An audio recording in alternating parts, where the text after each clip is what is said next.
Good morning all of you. आज class 10वीं के रसायन विज्ञान के तीसरा जो चैप्टर है धातु एवं अधातु, मेटल और नॉन मेटल, इसकी छठी वीडियो में आज हम लोग महत्वपूर्ण बिंदुओं पर चर्चा करेंगे। तो आइए, ये जो महत्वपूर्ण बिंदु हैं वो आखिर हैं क्या। सबसे पहली बिंदु यहाँ पर जो आपको दिखाई दे रहे हैं वो ऑकरेंस ऑफ मेटल हैं, धातुओं की उपस्थिति। देखिए, प्राकृतिक में धातुओं का सबसे बृहत जो स्रोत है वो आपको पृथ्वी की परत, पृथ्वी की जो परत है, पृथ्वी की परत यानी ऊपरी परत, और समुद्र का जो जल है उसमें मूल रूप से उपस्थित आता है। समुद्री जल में बहुत से धातुओं के लवण जो होते हैं वह घुले रहते हैं, जो सोडियम क्लोराइड, मैग्नीशियम क्लोराइड के रूप में उपस्थित रहते हैं। प्राकृतिक में धातुएं जो होते हैं वह प्रायः दो रूपों में पाया जाता है। प्रथम स्थिति की बात करें तो फ्री स्टेट, जिसे मुक्त अवस्था कहते हैं, कि वे तत्व जो सबसे कम क्रियाशील होते हैं और जिन पर वायुमंडलीय ऑक्सीजन, जलवाष्प, कार्बन डाइऑक्साइड या अन्य अधातु का प्रभाव नहीं पड़ता है, वे प्राकृतिक में मुक्त अवस्था में पाए जाते हैं, जैसे सोना, चांदी, प्लेटिनम, नाइट्रोजन, अक्रिय गैस, अन्य अधातु यहाँ पर आपको दिया गया है। और दूसरी जो अवस्था है वह है संयुक्त अवस्था, जो आपको यहाँ पर स्पष्ट तौर पर कंपाउंड स्टेट जो दिखाई दे रहे संयुक्त अवस्था, कि वे तत्व जो क्रियाशील होते हैं और जिन पर वायुमंडलीय ऑक्सीजन, जलवाष्प, कार्बन डाइऑक्साइड का प्रभाव आसानी से पड़ता है, वे प्राकृतिक में संयुक्त अवस्था में पाए जाते हैं। जैसे सोडियम, पोटासियम, कैल्शियम, जस्ता, लोहा, ये तत्व प्राकृतिक पृथ्वी में यौगिक के रूप में पाए जाते हैं। और अगली जो डिफिनेशन आपको हम बताने जा रहे हैं वह वैद्युत संयोजकता की, कि किसी तत्व के परमाणुओं के आयन में परिवर्तित होने के लिए उसके द्वारा व्यक्त या पर्याप्त इलेक्ट्रॉनों की संख्या तत्व की संयोजकता कहलाती है। और अगली जो महत्वपूर्ण पॉइंट यहाँ पर आपको दिखाई दे रहे हैं जिस पर हम अभी चर्चा करेंगे, वो बहुत ही इम्पोर्टेंट पॉइंट माना जाएगा आपके लिए। ये जो पॉइंट हम लोग यहाँ पर जो डिफिनेशन यहाँ पर समझ रहे हैं, बहुत ही इम्पोर्टेंट यहाँ पर फैक्टर है, जो खनिज की परिभाषा है। बोर्ड मॉडल आप इसको लिख लें 10वीं क्लास वाले स्टूडेंट। देखिए, खनिज, मिनरल्स, धातु या उनके यौगिकों से युक्त वे प्राकृतिक पदार्थ जो पृथ्वी जो तल होता है उसके नीचे से प्राप्त किया जाता है, उसे हम लोग खनिज कहते हैं। यानी दूसरे तौर पर आप परिभाषा दे सकते हैं कि वे तत्व जो पृथ्वी के अंदरूनी हिस्सों से पाए जाते हैं, धातु या उनके यौगिकों से युक्त वे प्राकृतिक पदार्थ जो पृथ्वी तल के नीचे से प्राप्त किए जाते हैं, उससे खनिज कहते हैं। या दूसरी परिभाषा होते हैं कि प्राकृतिक उपलब्ध वह अकार्बनिक पदार्थ जिसकी विशिष्ट रासायनिक और क्रिस्टलीय संरचना होती है, उसे खनिज कहते हैं। जैसे कोयला, पेट्रोलियम, प्राकृतिक गैस, बॉक्साइट, कोरंडम, क्रायोलाइट इत्यादि। और अयस्क की जो डिफिनेशन है वो भी बहुत इंपॉर्टेंट है, इसको भी बोर्ड मॉडल आप लिख लें। अयस्क की जो परिभाषा है, आप अयस्क की परिभाषा देखें कि वे खनिज जिनसे धातुओं को आसानी से प्राप्त किया जा सके और प्राप्त करने में कम खर्च लगे, तो जिस खनिज से कम खर्च में धातु को प्राप्त किया जाएगा उसे अयस्क कहते हैं। Oxide, carbonate, sulphide, halide, phosphate इत्यादि के रूप में जो अयस्क होते हैं वह उपस्थित होते हैं। ऑक्साइड के रूप में copper, aluminium, zinc, tin, iron होते हैं। सल्फाइड के रूप में copper, silver, zinc, mercury, lead और आयरन होते हैं। कार्बोनेट के रूप में sodium, copper, calcium, magnesium, zinc, blende, iron carbonate के रूप में पाए जाते हैं। हैलाइड के रूप में कैल्शियम, सिल्वर, हैलाइड के रूप में पाए जाते हैं। और फास्फेट के रूप में कैल्शियम जो होते हैं वह फास्फेट के रूप में है।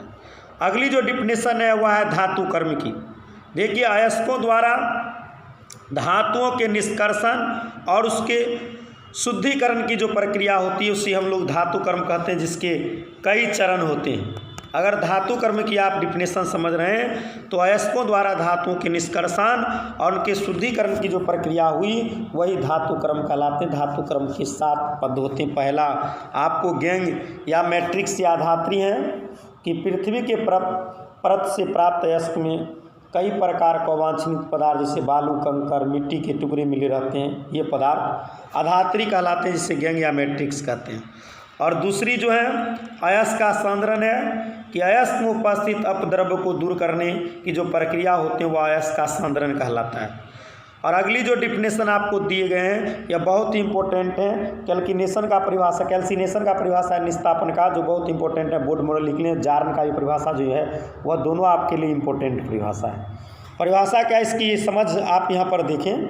निस्तापन का डिफिनेशन कि अयस्क को जब उच्च ताप पर वायु की अनुपस्थिति में और उसके द्रव्यमांक से कम ताप पर जब गर्म करके उस धातु को ऑक्साइड में बदलते तो वह प्रक्रिया निस्तापन कहलाता है। इसे Al2O3 × 2H2O reaction Al2O3 + 3H2O, CO3 reaction CO + CO2, ZnCO3 reaction ZnO + CO2। तो ये सभी वायु की अनुपस्थिति में ऑक्साइड जो ये सभी जो अयस्क है वह धातु के ऑक्साइड में बदल गया। कैसे ये बॉक्साइड है वह एल्युमिनियम ऑक्साइड में बदल गया, कैल्शियम कार्बोनेट है कैल्शियम ऑक्साइड में बदल गया, जिंक कार्बोनेट है जिंक ऑक्साइड में बदल गया। और अगली जो डिफिनेशन आपका है वह है जारन या भर्जन। ये भी बहुत इंपॉर्टेंट बोर्ड मॉडल है। ये दोनों परिभाषा आपको कोई भी स्थिति में याद कर लेने हैं। तो ये जो परिभाषा है जारन या भर्जन का कि सांद्रित अयस्क को अकेले यान पदार्थों के साथ मिश्रित कर वायु के नियंत्रित मात्रा या उसके उपस्थिति में बिना द्रवित किए गर्म करने की जो प्रक्रिया होती है वही जारन या भर्जन कहलाता है। जैसे 2ZnS + 3O2 reaction 2ZnO + 2SO2, 2PbS + 3O2 reaction 2PbO + 2SO2। ये जो परिभाषा है वह आपको जारन या भर्जन का है। इसमें जो सल्फाइड अयस्क हैं वो वायु की उपस्थिति में अभिक्रिया करके धातु का ऑक्साइड में बदल गए। और अगली जो महत्वपूर्ण आपको एग्जाम्पल है यहाँ पर HgS + O2 HgSO2 4 FeS + 11O2 reaction 2Fe2O3 + 8SO2, ये सभी भी आपको जारन या भर्जन का है। और अगली जो है आपको फ्लक्स हैं, द्रावक हैं कि द्रावक वह पदार्थ है जिससे निस्तापित या जारित अयस्क एवं कोक के साथ मिश्रण को गर्म करते हैं तो वह जो होते हैं वह द्रवणशील अपद्रव्य को दूर करता है।